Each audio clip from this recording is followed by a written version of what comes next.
S ಸಂಸದರಾಗಿರುವಂಥ Kota Srinivasa Poojary ಅವರು ನಮ್ಮ ಜೊತೆ ಇದ್ದಾರೆ. ಅವ್ರನ್ನ ಮಾತಾಡಿಸ್ತಾ ಹೋಗ್ತೀನಿ. ಸರ್, ಇವತ್ತು ಬಿಜೆಪಿಯ ಕಾರ್ಯಕಾರಿಣಿ ಸಭೆ ನಡೀತಾ ಇದೆ. ಸಾಕಷ್ಟು ರಾಜ್ಯದಾಗೇನೆ ಕೇಂದ್ರದ ಘಟಾನುಘಟಿ ನಾಯಕರುಗಳು ಆಗಮಿಸಿದ್ದಾರೆ. ಏನು ಹೇಳ್ತೀರಿ ಸರ್? ಸ್ವಾಭಾವಿಕವಾಗಿ ರಾಜ್ಯ ಕಾರ್ಯಕಾರಿಣಿ ಭಾಳ ಚೆನ್ನಾಗಿ ಮಾಡಿದ್ದಾರೆ ರಾಜ್ಯಾಧ್ಯಕ್ಷರು ಮತ್ತು ಅವರ ತಂಡ. ಕೇಂದ್ರ ಸಚಿವರು, ಪ್ರವಾಸೋದ್ಯಮ ಸಚಿವರು ಬಂದಿದ್ದಾರೆ. ನಮ್ಮಲ್ಲಿರುವಂಥ ಪ್ರಹ್ಲಾದ್ ಜೋಶಿ ಅವರು, ಶೋಭಾ ಕರಂದ್ಲಾಜೆ ಅವರು, ಸೋಮಣ್ಣವರು ಇವರೆಲ್ಲರೂ ಇದ್ದಾರೆ. ಇಡೀ ರಾಜ್ಯದ ಎಲ್ಲ ಪ್ರಮುಖರು ಒಟ್ಟಾಗಿ ಮುಂದಿನ ಕೇಂದ್ರ ಸರ್ಕಾರದ ಯೋಜನೆಗಳನ್ನು ಅನುಷ್ಠಾನ ಮಾಡೋದು ಹೇಗೆ ನಮ್ಮ ರಾಜ್ಯದಲ್ಲಿ ಅಂಥೇಳಿ, ಮತ್ತು ಈ ರಾಜ್ಯ ಸರ್ಕಾರದ ವೈಫಲ್ಯಗಳನ್ನು ಜನರಿಗೆ ಮನವರಿಕೆ ಮಾಡುವಂಥ ಅನಿವಾರ್ಯತೆ ಮಧ್ಯೆ ನಾವು ಇವತ್ತಿದ್ದೇವೆ. ಜಿ-ರಾಜ್ಬಿ ಕಾಯ್ದೆಯನ್ನು ಕೇಂದ್ರ ಸರ್ಕಾರ ತಂದಾಗ 100 ದಿವಸದ ಕೆಲಸವನ್ನು 125 ದಿವಸ ಮಾಡಿದೆವು. ನಾವು 15 ದಿವಸದಲ್ಲಿ ಪಾವತಿ ಮಾಡಬೇಕಾದದ್ದು 7 ದಿವಸದಲ್ಲಿ ಮಾಡಿದೆವು. UPA ಸರ್ಕಾರದಲ್ಲಿ 17,000 ರೂಪಾಯಿ ಕೊಡಬೇಕಾದದ್ದು ಇವತ್ತು 17,000 ಇರೋದು ಇವತ್ತು 46,000ಕ್ಕೆ ಬಂದುಬಿಟ್ಟಿದೆ. ಅದು ನಮ್ಮ ಉದ್ಯೋಗ ಖಾತ್ರಿ ಯೋಜನೆ ಮೊತ್ತ. ಆದರೆ ಕರ್ನಾಟಕದಲ್ಲಿರುವಂಥ ಸಿದ್ದರಾಮಯ್ಯನವರ ಸರ್ಕಾರ ಉದ್ಯೋಗ ಖಾತ್ರಿಯನ್ನೇ ರದ್ದು ಮಾಡಿದ್ದಾರೆ ಅನ್ನುವಂಥ ಅಪಪ್ರಚಾರ ಮಾಡ್ತಾ ಇರೋದ್ರಿಂದ ಸಾಮಾನ್ಯ ಜನರಿಗೆ ಇದನ್ನು ಮನವರಿಕೆ ಮಾಡಬೇಕಾದಂಥ ಅಗತ್ಯ ಇದೆ. ಮತ್ತು ಕೇಂದ್ರದ ಎಲ್ಲ ಯೋಜನೆಗಳು ರಾಜ್ಯ ಸರ್ಕಾರ ವಿಫಲ ಮಾಡ್ತಾ ಇದ್ದು ಜನಸಾಮಾನ್ಯರಿಗೆ, ಬಡವರಿಗೆ ತಲುಪಬೇಕಾದಂಥ ಯೋಜನೆ ಒಂದಷ್ಟು ಸಂದಿಗ್ಧತೆಯಲ್ಲಿದೆ. ಆ ಸಂದರ್ಭದಲ್ಲಿ ಕೇಂದ್ರದ ಯೋಜನೆಯನ್ನು ಜನಸಾಮಾನ್ಯರಿಗೆ ತಲುಪಿಸುತ್ತೆ ನಮ್ಮ ಪ್ರಯತ್ನ ಇರಬೇಕು. ಮತ್ತು ರಾಜ್ಯ ಸರ್ಕಾರ ವಿಫಲತೆಯನ್ನು ಕೂಡ ಜನರಿಗೆ ಮನವರಿಕೆ ಮಾಡಬೇಕಾದಂಥ ಜವಾಬ್ದಾರಿ ವಿರೋಧ ಪಕ್ಷದಲ್ಲಿರುವಂಥ ನಮಗಿದೆ. ಆ ಹಿನ್ನೆಲೆಯಲ್ಲಿ ಈ ಕಾರ್ಯಕಾರಿಣಿ ತನ್ನ ಮಹತ್ವವನ್ನು ಪಡ್ಕೊಂಡಿದೆ. ಓಕೆ, ಇನ್ನು ರಾಜ್ಯ ಸರ್ಕಾರದ ವೈಫಲ್ಯ ಅಂತಂದರೆ ಇವತ್ತು ಸಾರಿಗೆ ಮುಷ್ಕರ ಕೂಡ ನಡೆಸೋಕ್ಕಾಗಿ ನೌಕರರು ನಿರ್ಧಾರವನ್ನು ತೆಗೆದುಕೊಂಡಿದ್ದಾರೆ. ಸರ್, ಏನು ಹೇಳ್ತೀವಿ? ಈಗ ಸಾರಿಗೆ ವ್ಯವಸ್ಥೆಗಳ ಹಾಳಾಗಿಬಿಟ್ಟಿದೆ. ಬಸ್ಸಿಗೆ ಡ್ರೈವರು ಇಲ್ಲ, ಕಂಡಕ್ಟರು ಇಲ್ಲ, ಇದು ಬಸ್ ಓಡುವುದೂ ಇಲ್ಲ ಅಂಥ ಸ್ಥಿತಿ ಬಂದುಬಿಟ್ಟಿದೆ. ಅದಕ್ಕೇನು ಕಾರಣಗಳೇ ಇರಲಿ, ಇದನ್ನೆಲ್ಲ ಸರಿ ಮಾಡಬೇಕಾದದ್ದು ಕರ್ನಾಟಕದ ಮುಖ್ಯಮಂತ್ರಿಗಳ ಮತ್ತು ಸರ್ಕಾರದ ಜವಾಬ್ದಾರಿ. ಸಾರಿಗೆ ಮಂತ್ರಿ ತುಂಬ ಅನುಭವಿಗಳು, ಹಿರಿಯರು, ಆದರೆ ಅವರು ಅಸಹಾಯಕ ಆಗುವಂಥ ಪರಿಸ್ಥಿತಿಗಳು ಮೇಲ್ನೋಟಕ್ಕೆ ಕಂಡುಬರುತ್ತೆ. ಅದು ಮಾತ್ರ ಅಲ್ಲ, ಈ ಭ್ರಷ್ಟಾಚಾರವನ್ನು ಸರ್ಕಾರೀಕರಣ ಮಾಡಿಬಿಟ್ಟಿದೆ.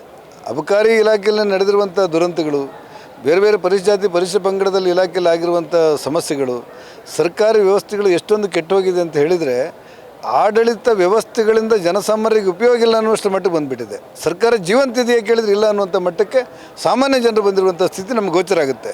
ಹಾಗಾಗಿ ಪ್ರತಿಪಕ್ಷವಾಗಿ ನಾವು ಇದನ್ನು ಜನಪರ ಹೋರಾಟದ ಮೂಲಕ ಜನರಿಗೆ ನ್ಯಾಯ ಕೊಡಬೇಕಾದಂಥ ಗುರುತರ ಜವಾಬ್ದಾರಿಯಲ್ಲಿ ನಾವಿದ್ದೇವೆ.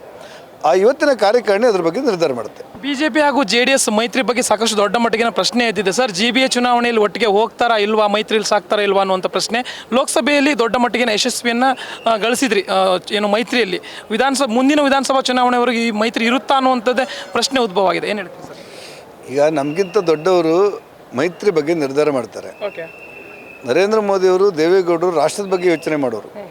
ಹಾಗಾಗಿ ಮೈತ್ರಿಯಲ್ಲಿ ಸ್ವಲ್ಪ ಗುಡುಗು ಸಿಡ್ಲುಗಳೆಲ್ಲ ಇರುತ್ತೆ. ಒಂದು ರಾಜಕೀಯ ಪಕ್ಷ ನಾವು, ಒಂದು ಸ್ವಲ್ಪ ಗುಡುಗಿರುತ್ತೆ, ಸಿಡ್ಲಿರುತ್ತೆ, ಮಿಂಚಿರುತ್ತೆ, ಕೆಳಗೆ ಮಳೆ ಬಂದು ತಂಪಾಗುತ್ತೆ. ಅದೇ ರೀತಿ ಒಂದರಷ್ಟಲ್ಲಿ ನಮ್ಮ ರಾಜಕಾರಣದ ಚರ್ಚೆಯನ್ನು ಮಾಡುವಾಗ ವಾದ ವಿವಾದಗಳಾಗುತ್ತೆ ನಮ್ಮಲ್ಲಿ.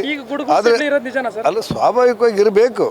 ಒಂದು ರಾಜಕೀಯ ಪಕ್ಷ ಅಂದರೆ ಮತ್ತೊಂದು ರಾಜಕೀಯ ಪಕ್ಷ ಹೇಳೋದೆಲ್ಲ ಕೇಳಲಿಕ್ಕೆ ಇರುವುದಲ್ಲ.